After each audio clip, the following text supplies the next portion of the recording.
Europe 1 13h. Il est 13h20, vous écoutez Céline Géraud jusqu'à 14h sur Europe 1 avec vos deux chroniqueurs du jour pour décrypter l'actualité, Céline.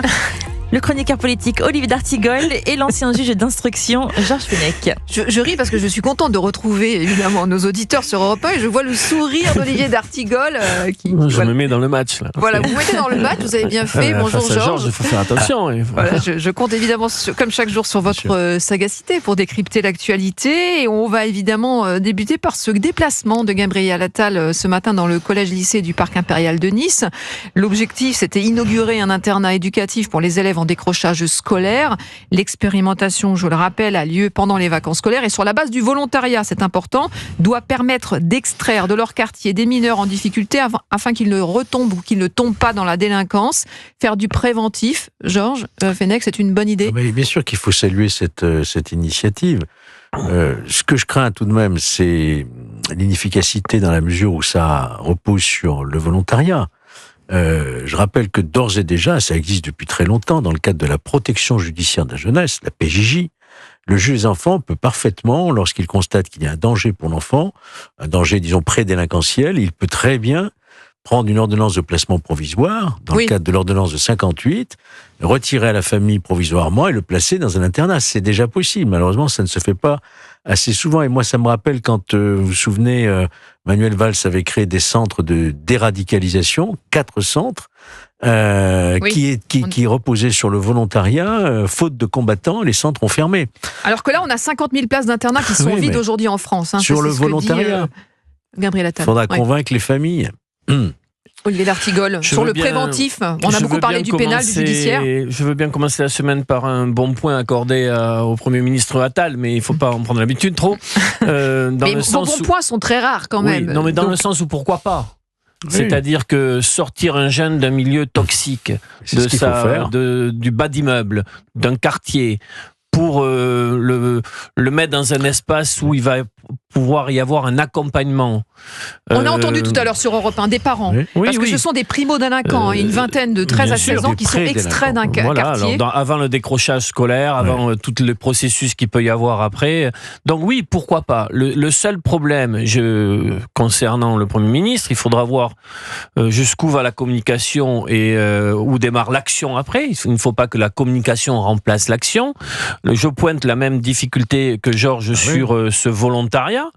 L'échange d'ailleurs entre le Premier ministre et certains jeunes ce matin était assez amusant à suivre sur cette volonté ou pas des élèves d'être dans cette idée. Moi, pour ma génération, quand on disait si tu continues, tu vas faire un internat, c'était pas une très bonne un bon signal. Non, c'était pas un bon signal. On se ressaisissait peut-être un peu. L'idée, c'est d'éviter les mauvaises fréquentations pendant les vacances scolaires où les enfants sont souvent désœuvrés. Alors pourquoi pas, mais ça me semble pas être à la hauteur de ce qu'il faudrait mobiliser comme politique publique pour répondre à la difficulté à laquelle on doit faire face. Mais bon, vous effectivement, vous donnez un bon point. On a Gérard, qui nous appelle, qui nous écoute. Bonjour Gérard. Oui, merci d'être avec nous. Vous êtes retraité et vous vouliez réagir justement sur cet internat éducatif. Bonne ou mauvaise idée pour vous ? Écoutez, tout d'abord, je dis bonjour à tout le monde, bonjour aux auditeurs. Et surtout, je voudrais dire, je représente une génération, j'ai 71 ans, et aujourd'hui, dans 45 jours, on va fêter le débarquement des gens qui sont morts pour la France, qui sont morts pour une société libre et qui sont plus heureuses. Si aujourd'hui, ils étaient là, ces anciens, je crois qu'ils pleureraient, ils diraient, c'est pas possible que vous êtes amenés à ce niveau-là. Donc, je reviendrai sur le sujet du Premier ministre qui aujourd'hui inaugure cette maison à Nice. Eh bien, moi, je dirais qu'aujourd'hui, cette maison, j'en comprends pas trop le sens.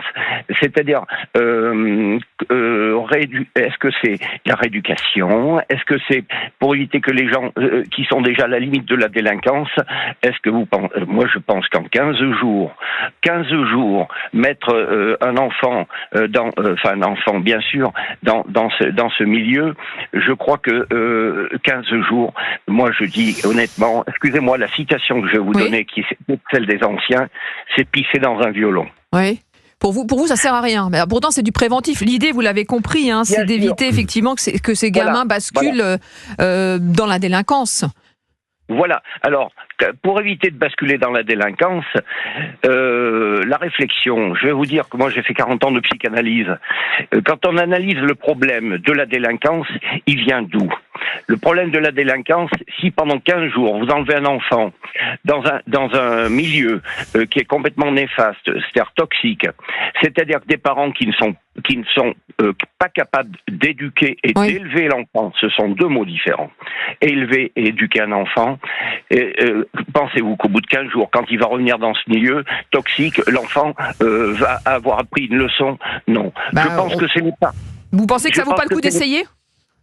Écoutez, tout est bon d'essayer, sauf que n'oublions pas que nous sommes déjà dans des chiffres. Hein.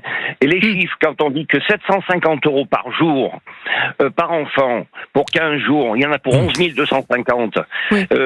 Quand on voit déjà aujourd'hui l'endettement, gaspiller de l'argent, est-ce que vraiment, je dis, bon, si on a vraiment de l'argent et tout est bon à prendre pour éduquer, pour mettre sur le chemin quelqu'un qui a déraillé ou qui sait même pas ce que c'est le déraillement. Merci et le Gérard. bon chemin. C'est intéressant ce que vous dites. Merci Gérard pour votre témoignage. On parle de l'argent justement que ça pourrait coûter. On parle de 750 €, effectivement, Gérard le rappelait, par jour et par enfant.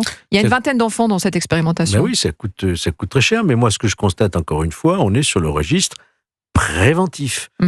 C'est très bien, mais moi j'attends toujours qu'on rétablisse les courtes peines d'emprisonnement, qu'on réfléchisse. Ça, c'est dans les tuyaux aussi, hein. Ouf, attendons de voir. Hein. Oui. Attendons de voir, parce que ça a été supprimé il y a peu de temps. Hein. Qu'on fasse des comparutions immédiates pour les mineurs, notamment récidivistes. Qu'on ne rende plus automatique l'excuse atténuante de minorité pour les mineurs entre 16 et 18 ans, qu'on nous dise on va construire au moins un centre éducatif fermé par département, ce qui est loin d'être le cas, il y en a je crois 54 aujourd'hui, donc qu'on mette l'accent, comme ça a été fait ce matin, sur le préventif, bravo, mais nettement insuffisant. Olivier d'Artigol. Comme Georges a pris le côté pénal, je vais peut-être prendre le côté prévention. Je suis d'accord avec le monsieur, comme quoi ça peut pas régler cette seule réponse ne peut pas régler toute la situation. Je l'ai parfois dit, je préfère des gardiens d'immeubles à des interphones, et je préfère qu'on puisse réfléchir à l'efficacité nouvelle de l'aide sociale à l'enfance. Je préfère qu'on revienne vers des colonies de vacances pour sortir justement des jeunes d'un milieu défavorisé. Je préférerais que les missions locales travaillent plus en adéquation avec l'ensemble des acteurs publics pour justement traiter les jeunes qui sont en situation de décrochage et d'échec. Parce qu'en fait, c'est des maisons de redressement qu'on propose. Donc il y a plusieurs leviers à actionner. Il peut y avoir de l'aide à la parentalité pour les parents qui en conscience sont en difficulté. Il faut une sanction très forte pour des familles qui sont associées au trafic de drogue. Il y a beaucoup de leviers à actionner. Là, le gouvernement braque les projecteurs médiatiques sur une proposition aujourd'hui. Il y en faudra bien sûr beaucoup d'autres, mais commençons par ce qui peut être obtenu, en effet. On suivra évidemment la suite de ce déplacement à Nice dans nos différentes éditions sur Europe 1. Et nous, on reste ensemble avec vous, Georges Fenech, avec Olivier d'Artigol et vous, auditeurs d'Europe 1. Dans quelques instants, on va décrypter l'actualité, cette fois-ci des élections européennes, avec Jordan Bardella, toujours en tête dans les sondages, qui souhaite la dissolution de l'Assemblée en cas de victoire. Si, à tout de suite sur Europe 1. Vous écoutez Céline Giraud de 13h à 14h, bon début d'après-midi sur Europe 1. Europe